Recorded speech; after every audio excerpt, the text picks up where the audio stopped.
You guys still see me? Yeah. All right. So, first and foremost, thanks for having me. I'm actually recording this presentation via Keynote, and I'll upload it to YouTube and post it on my blog probably by tomorrow. So you can go back and see it, and etc. And then I'll put the slides up on SlideShare as well. So we'll go from the title page to the next page. Obviously, since we're doing this in video, you know what I look like, but I have a collared shirt on in this picture. Um, my name's John Cash, and I'm the president of a company called Digital Firefly Marketing. I believe you met one of my partners in crime, Glenn Thomas, who I've worked with on a company called JagTag, where Glenn did all of the technical work, and I was the COO, and we sold that company to Augme for about $5 million last July. And then I started this company. I still work with Glenn on a couple of different projects, and I rely on him a lot for some technical stuff, and he relies on me for some of the marketing. But I've been doing digital marketing for the last 5 years on social and probably SEO and PPC for about 7 or 8 years. So I've been doing stuff with Google and AdWords for a while. My company does is kind of a full suite digital marketing company. We start with sometimes the bare bones, which is logo design, website design, and we build websites usually in Drupal, sometimes in WordPress, depending on what the client wants.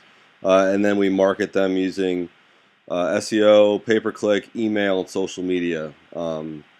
That's pretty much our strategy. So we'll go on to the next slide. Guys, have any idea what this is? The internet. Being the technical crowd that you are, I have you're the first ones ever to get that. It is the internet. If you look at it, it looks actually quite organic. A lot of people, when they see this slide, actually think it's the human brain, but it's actually the internet, and you can see how well connected the planet is.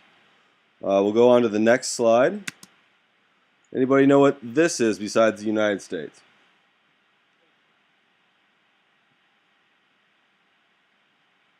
Any guesses? Power. No. Nope. This is a map of everybody's Facebook connections. So as you can see, most people will have connections in a very small radius of one another. So as you can see, like as people, more and more connections equals more and more light. So people around obviously the East Coast of the United States are pretty much all connected, and you can see as it goes out that the people are connected, worldwide through Facebook. So this is a image representation of how Facebook looks in terms of connections. We'll go on to the next slide. So everybody know what that handy dandy little device is? iPhone? Yeah, it's the iPhone. It is the one thing that we are now all carrying in our pockets. So we'll go on to the next slide. And this kind of gets to the main point. It's in the last 10 years, the world has really, really changed. The internet has gotten really, really big, and it's getting bigger and bigger. I mean, just you guys going through your little 1-minute pitches, it's much easier for a developer to get a product to market and to connect people very, very quickly. People are now more connected than they ever were through email, through things like Facebook and Twitter and Skype. And people now essentially carry computers in their pockets with iPhone and Android devices. So they're always on, they're always connected. The only time they're really connected is when they sleep. Move on to the next slide. This is my favorite Facebook cartoon, and it really explains why Facebook is free. Essentially, Facebook is free so that they can get information from you in terms of what you like. So as you can see, these two little pigs are in the barn, and obviously they're being fed for slaughter, but with Facebook, you're hopefully not going to get slaughtered, but what's going to end up happening is as you sit on Facebook and you quote-unquote like or comment or answer questions, Facebook records that data, and marketers like me come along and target you for certain products being sold, and then I pay Facebook a little bit of money. If we go on to the next slide, we start getting into some statistics, and obviously these statistics are U.S. based since I'm a U.S. based company, but I would imagine that in Europe they're actually pretty analogous. But currently right now the U.S. population is 311 million, and out of that there's an estimated 164 million people who are online. So if you look at that stat, the one thing that's obviously not in the 164 million are things like people like infants, people under 6 or 7, and some extremely old people. So most of the U.S. population right now that is of working age is online. Go on to the next slide. And when they are online, they spend a lot of time online. 1/3 of the U.S. population spends more than 3 hours online every day. This stat is from 2010, so it's about a year and a half old. But so I imagine that as the iPhone has gained with more and more popularity, and the iPad as well, this stat is actually increasing. If we move on to the next slide, and everyone has gotten social. 2/3 of the U.S. Now uses social media, so they are very much into Facebook and Twitter. 63% of all people are, and again, this keeps increasing month over month as more people join Facebook and Twitter and Pinterest. Moving on to the next slide. And when they're online, they spend more time on social media and blogs than they do anywhere else. 24% of U.S. Internet users will spend time either reading blogs or hanging out on social networks, sharing pictures, sharing videos, commenting, liking, etc. We move on to the next slide. This kind of reinforces what we had before, that there's 164 million internet users, and 152 million of them are on Facebook right now. And the latest stat, I believe, is about 50 to 60% of that 152 million log in every day, and 50% that log in every day do it from their mobile devices. So what we're seeing is that Facebook has become one of the main destinations with Google that people use every day to keep up with news. For Google, what we've seen is people go to Google with an intent. They're looking for something. They're trying to find something on the internet. With Facebook, people are going there to keep up with their friends and keep up with the internet in real time. Move on to the next slide. And when people are on Facebook, they spend a lot of time on Facebook. 1 out of every 8 minutes online is spent on Facebook. I think the average Facebook visit's about 24 minutes, which is obscene in terms of web statistics. So Facebook is really turning into the water cooler or hangout of the internet. People go there to see what's going on, to keep up with their friends, and that, look at that little news feed pretty much every day, if not twice a day. We move on to the next slide. So all these things, Google, Facebook, etc., are starting to replace older marketing tactics. So what people used to do to get people to buy their product was they would do cold calling, which is they would just, they get a list of phone numbers and they would call. But in the U.S., and I think probably in Europe as well, people have joined what's called a do not call list. So with over 300 million U.S. citizens. 200 million of those have been asked not to be called. So you can't really do cold calling anymore to sell somebody something. And beyond that, if you move to the next slide, people are skipping TV ads. 86% of people, I know I do. I have a DVR. We're watching something. We're either watching it through Netflix or on demand, or we've paused it and gotten up and gotten something to drink, and then we start again and we skip all the TV commercials. We've seen 86% of people skip TV ads, and 44% when they get a direct meal advertisement simply just chuck it in the trash. So for marketers, it's much better to go with someone like a Facebook or a Twitter, where people are actually who are actually active on those things, rather than TV or direct mail, where people are actually turning away from those advertisements. If we go to the next slide, we'll talk about Nike. So if you look at my wrist here, I have something called a Nike Fuel Band, which is this looks very much like a Live Strong bracelet, which is not a mistake. And if I open it up, you can see it's got a little USB port. What it does is it tracks my movements through the day, so it's a lot like Fitbit. That, when I plug it into the USB to charge it, will sync up with NikePlus.com and record my movement for the day. So what Nike's doing, you can also sync it via Bluetooth with your iPhone, and it'll upload as well. So what Nike is starting to do is collect information on what people do with their activities for the very shrewd purpose of being able to target you on the sports that you do. So I play golf and I run, so I will get ads from Nike based on golf and running, whereas someone else who plays tennis or who does rock climbing will get a completely different set.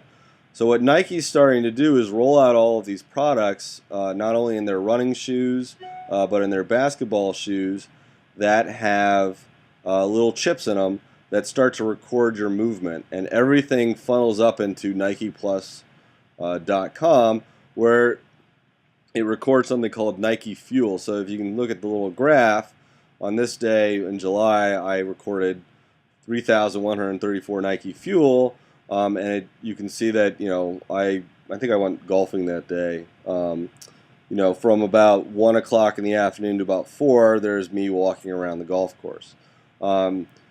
As it gets more and more social, you'll start to see friends. You can keep up with your friends. You can challenge your friends to races. You can challenge them to fuels. You can do goals, etc. But it's a real way for Nike to combine their physical products with some digital services so that they can accurately target a message or an ad to you.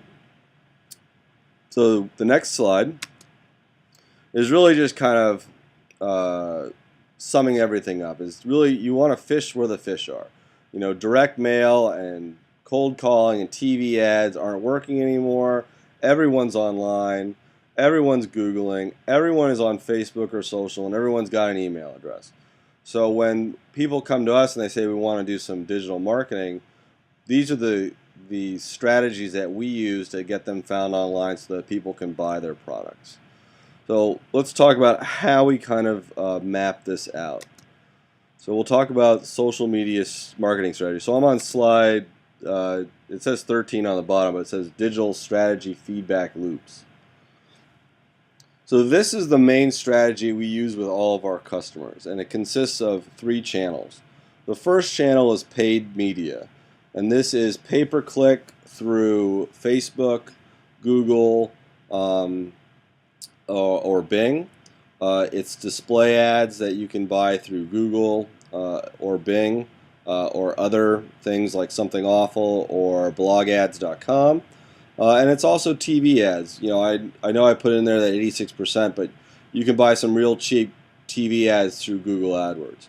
And it's also another channel we call earned media. And what earned media is marketing that you have gotten through other means. So it's people have liked something or shared something on Facebook, so more and more people see your product. It's retweets and people beyond your employees sharing something on Twitter, and it's Pinterest where people repin things over and over again through the Pinterest boards.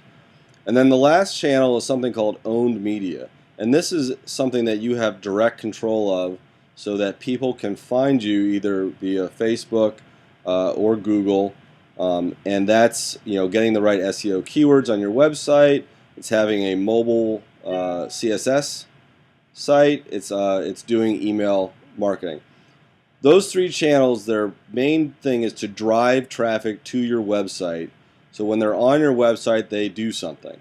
Now that could be they sign up for an email address, they follow you on Facebook, they buy your product, they send you an email saying I want to learn more, etc. So you either want them to convert to a lead or to pay you money, or you want them to sign up so that they stay within your marketing sphere. So they give you an email address so that when you send out an email newsletter, they still see your brand. So if we go on to the next slide, we start to get into what we call a funnel.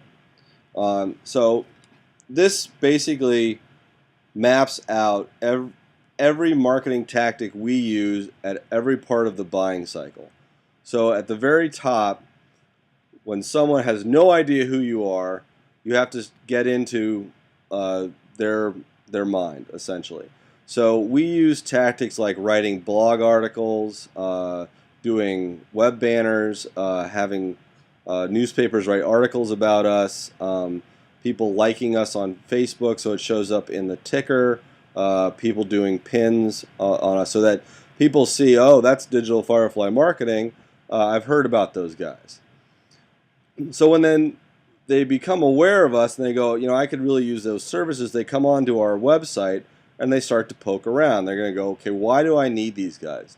What problem are they solving? So what we do is we offer them how-to educational books. We offer them videos like this one, which will be up on our website, talking about social media. We sign them up for emails that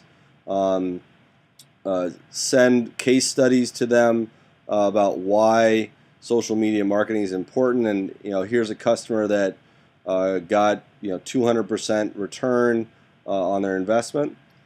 And then as they start to formulate a reason to buy, they come to us and they say, okay, I'm ready to buy. So at this point, you try and nudge them a little bit. And the tactics in this one are offer them a coupon or a special offer, offer them the product that they want to buy, they're interested in, and make it super easy. We actually just put credit cards on our site so that people can pay us our monthly retainer via credit card rather than doing big long contracts and sending us checks. And then once they buy, offer them more stuff. We do. People sometimes come to us for logo design, and then we offer them, hey, look, we just did your logo. How about some help with social media or keywords, etc. So basically, when you sit down and you think, okay, how am I going to sell your product? This is a great funnel to just say, okay, here's how I'm going to do it, and here are for each one of these stages, the tactic I'm going to use. So not only people can find me online, but when they're on my website, I capture some amount of data and I'm able to market back to them at a later date. If we go on to the next slide, we start talking about some of the tactics that we use to make it easier for people to find us. So this is owned media tactics. So this is making your digital assets better by making them more accessible. So the first thing is search engine optimization. This is making your website much more accessible to Google. Typically we'll get a call from somebody saying, Nobody can find me on Google. We look at the website, and they don't use the right keywords in place. They'll have an about section with the keyword about. Well, I mean, you can only imagine if someone Googles the word about, there's going to be about a trillion website visits. So it's being very specific with your keywords. It's ensuring that they're in the right place, especially if you're doing custom PHP development, that you conform to what Google wants it to see. So, that your headers use H1 tags, that you're using clean URLs, that you're using page titles that reflect the actual page title, and you don't use the company name over and over again throughout the website, etc. The other thing that's very, very good, especially for tech companies like you guys, is to write a blog. What we've seen a lot of developers do is they use Google to search for snippets of code. So getting found by other developers and other development companies that you could partner with, one of the best ways is to write a blog saying, here's a piece of code that I wrote that does X, Y, and Z.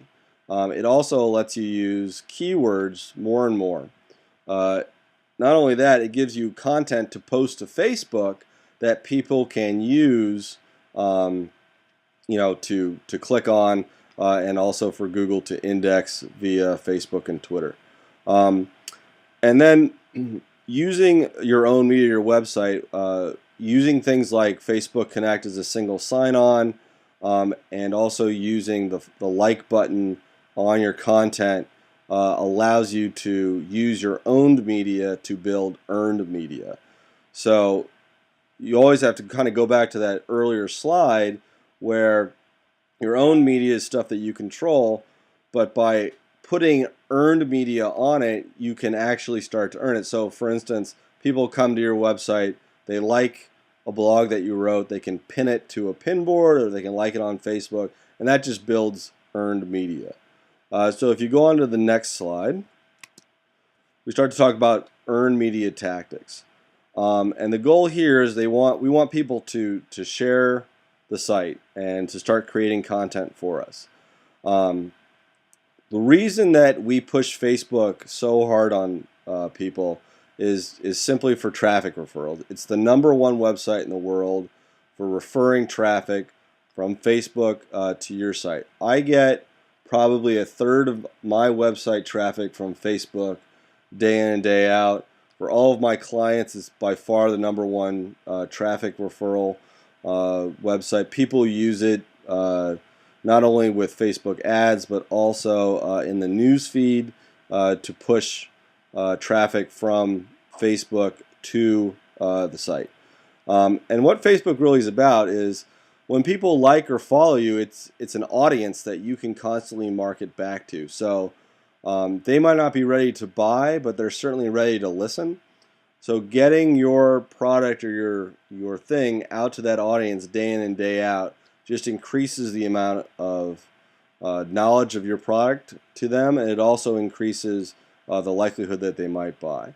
And of course, the other thing is Facebook apps. I think as you guys introduce yourselves, one of the big things that I notice is really that a lot of them could be really easily embedded Facebook apps that you can put on either your website, your Facebook page, or on your clients that can certainly be used within the Facebook realm. We've put on our Facebook page, our Pinterest boards. We've also put on a presentation as well. So even when we're asleep, if someone wants to see our services and they're cruising Facebook, they can still see one of our presentations via SlideShare on Facebook. So that's one of those things, like using the Facebook apps, especially through iFrame, just makes it drop dead simple to get the word out on your product. Moving on to the next slide. Pinterest is a relatively new social network that is really caught fire in the US. I'm not sure if it's big in Europe yet, but again, the big reason Pinterest is such a big item that we exploit is, again, traffic referrals. Facebook is number one. Twitter is number two, but right behind those is Pinterest, and they refer more traffic to websites than LinkedIn, YouTube, and Google Plus combined. So, especially if you're selling physical goods, what Pinterest is all about is being on a website, seeing something you want, and pinning it to a board. And when you see that board, people will look at it and go, oh, I could really use that pair of pants, and they'll pin it to their board. And their followers see it, and they pin it to their boards, and so on, so that you can get real viral real quick with your product. And we've used it on how-tos, on books that we've published, on certain videos, and on job postings. And it's really worked quite well for us and for some of our clients by spreading the word as people repin. And the next social media thing is LinkedIn. And because you guys are so technical, it's really, LinkedIn is one of those things that it's a lot different than Facebook and Pinterest and Twitter, because LinkedIn is really about thought leadership. We don't really look at using news feeds or anything like that in LinkedIn. What we look at is participating in groups. We've participated in the Drupal group a lot, and in digital marketing. So we'll write a blog about, like, for instance, SEO modules that we recommend for Drupal, post into the Drupal group, and all of a sudden there's a big conversation rolling on that one.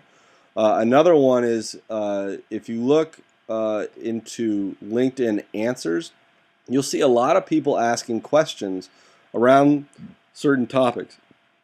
So you'll probably see people asking fairly technical questions as well. It's a good chance to just jump in, introduce yourself and your brand, and answer somebody's question. We answer a lot of questions on small business, on digital marketing, on SEO, and it's just one of those ways of just getting your name out, getting some brand awareness, etc. And again, it's all about traffic referrals. Getting Facebook, Pinterest, LinkedIn, getting your URL out there so that people click and they come onto your site and they potentially either want to buy or use your product. If we go to the next slide, we'll start about paid media. So one of the problems that we see when people contact us to do their social media, especially if they're small, is they'll say, I only got 50 likes on Facebook. Well, I mean, where the rubber meets the road is you need to get up to a critical mass of probably over about 1,000 or 2,000 followers to actually start to get some virility in your social media marketing. So what we always do is we start advertising on Facebook. So if I have, for instance, we're representing a romance author, we start to target people on Facebook who like romance novels. So we buy an ad, it gets shown, people like it, it grows their audience, and we get up to a point where that audience becomes interactive with the stuff we post and starts coming onto our website. With LinkedIn, the ads that we look at buying are people looking at the industry that we're targeting. So for instance, with the romance author, we're targeting publishers, and we're targeting people who review books. Similarly, with my own company, we'll target people who are decision makers, so IT professionals, etc. So it's really thinking about who is going to buy your product, and then once you get an idea of that person, going into LinkedIn and telling LinkedIn, I want to serve my ad only to small business, or I want to serve my ad to IT managers at Fortune 500 companies, etc. So that they click on it, they come to your website, and they say, oh, I really need this solution. With Twitter, they're actually just starting to beta test a small business solution. We actually wrote a blog about it yesterday. It's the same thing that they offer large businesses. It's promoted tweets and promoted accounts. and it's really similar to Facebook in the fact that you're trying to build an audience on Twitter. So that you can get retweets, so that you can get people tweeting to you. This is actually becoming more and more important in terms of Google indexing and search results, because Google listens to the Twitter feeds and uses it in their algorithm.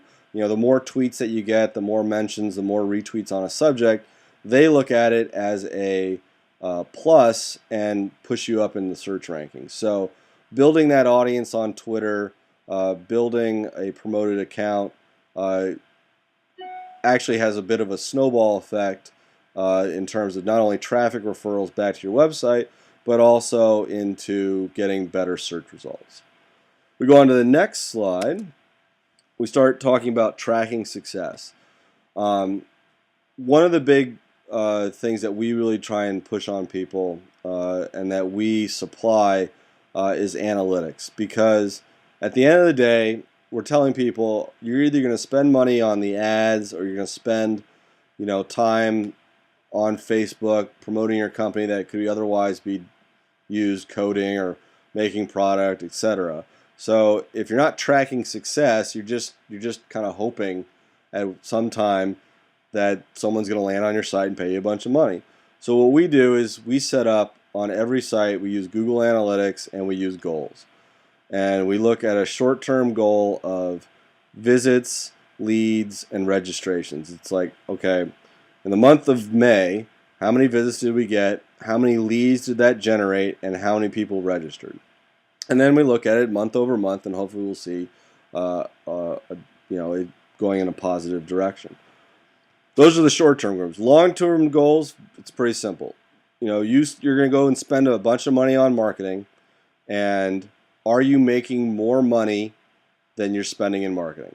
And if you're not, you need to adjust it. And if you are, that's great. Maybe you need to spend a little bit more to get more revenue.